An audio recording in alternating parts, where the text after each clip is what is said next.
Michael, you said earlier in this series that you thought 12 months ago your Test career was probably over, and now you're here after another strong performance. You must feel really happy with the performance today and contributing to National Series. Yeah, happy with the performance today. Cricket's a funny game. Seem to, once you get in a rhythm of things and you start taking wickets, it kind of flows. But I've been on the other end where I couldn't take a wicket, so you take the good with the bad. And with your batting today at the end there, how are the conditions? It seemed to be quite difficult, quite gloomy. Yeah, definitely. The ball every now, for majority, the wicket was good. Every now and then it would nip around. Whether that was just the roller wearing off, we'll see. Tomorrow, fresh start.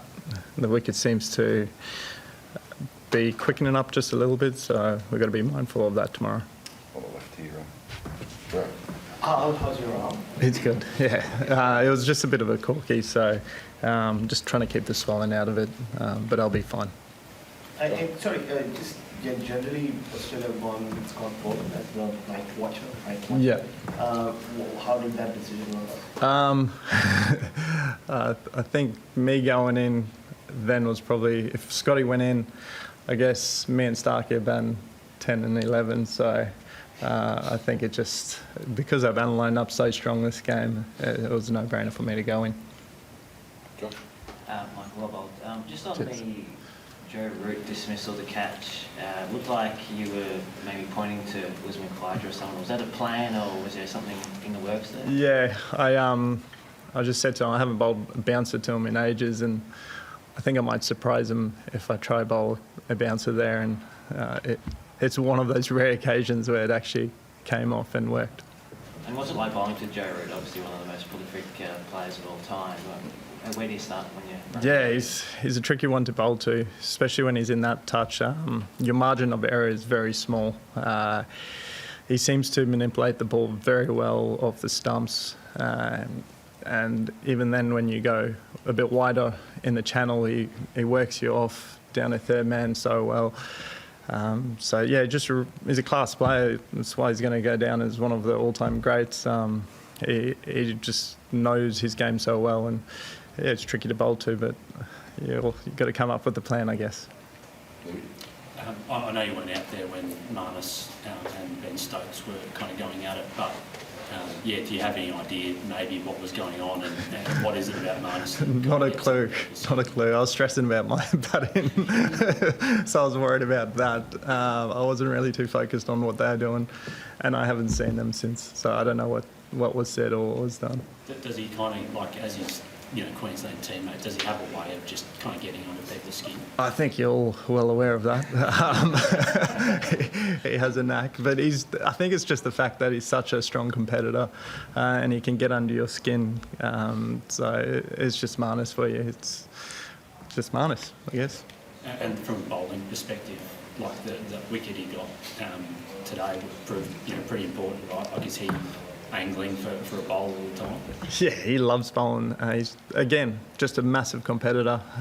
We've seen it in Shield cricket. It's not a surprise to us because he's actually done that role quite often in Shield cricket and got a fair few wickets bowling short. So it's not like it's just a fluke. He's actually practiced it. And one thing about Marnus, his quicker ball's actually quite a lot quicker. I think you saw his paces. He was in the 130. And then he can bowl anywhere from 112 to 130, so it's quite hard to get a read on him when he's going like that. 135, yeah. I had to bowl one quicker than him just to be. Michael, can you just talk us through your latest caught and bowled? It was for a couple in Brisbane. Yeah. Today, but not really important wicket at that. Yeah, apparently a caught and bowled specialist. I haven't heard that one, but I think the chances don't come very often, so you got to try to take everything. And I pride myself on my catching. I've worked my way in state cricket into gully, mainly because I don't want to run around the field as much. But yeah, I've always prided myself on catching. Malcolm, I'm interested. You played with Travis Head really early in his career at the Strikes. Might have been his first season or two in domestic cricket, and there for a while. What's the biggest difference between him now, the guy he's now? Like, is he more clear-headed, do you think, when he bats? And definitely. knowing him from his younger days, is still figuring out his game, but at the moment he seems real clear what he's doing. I think every ball he's looking to score.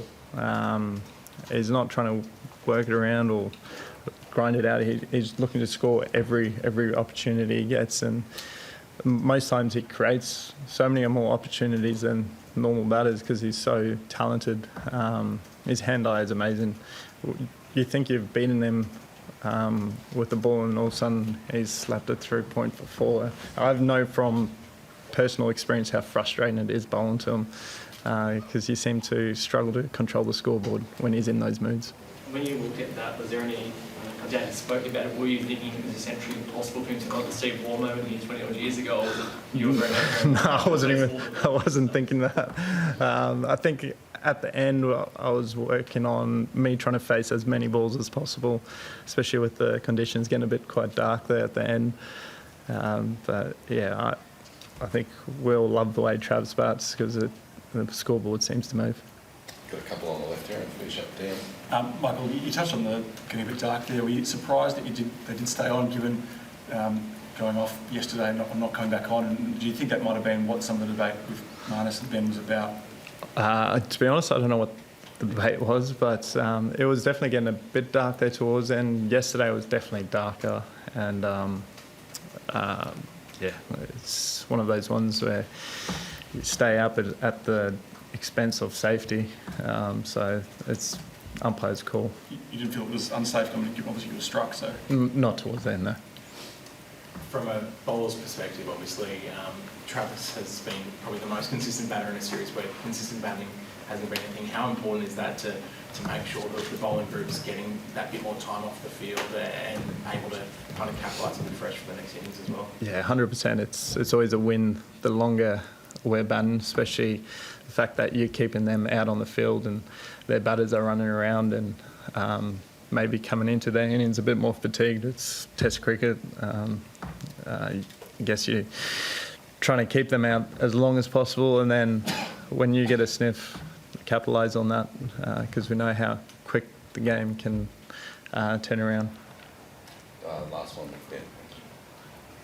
Michael, Sorry, mate. I know you may not have been watching all the action out there, but when Marnus and Stokes had their confrontation, there was a moment where Stokes sort of put his arm around Marnus. Just in general, as a player, like, do you feel that it's a bit of a no-go zone to be touching another player? I think it depends in context, obviously. I don't know. Honestly, it depends what was said. Neser must play. Yeah. Thank you. Last one. Yeah, no, just Namaste.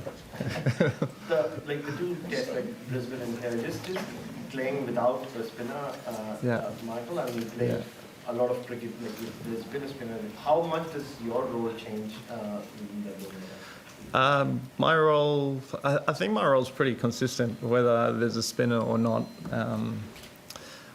I know they're joking around saying I am the spinner because I got the keeper up, but I mean, my role's pretty simple and I try to stick to that, try grind them down, keep the scoreboard quiet, and then when I get a chance, capitalise. But I guess having a spinner, it depends on the conditions. Awesome. Thanks, everyone. Thank you.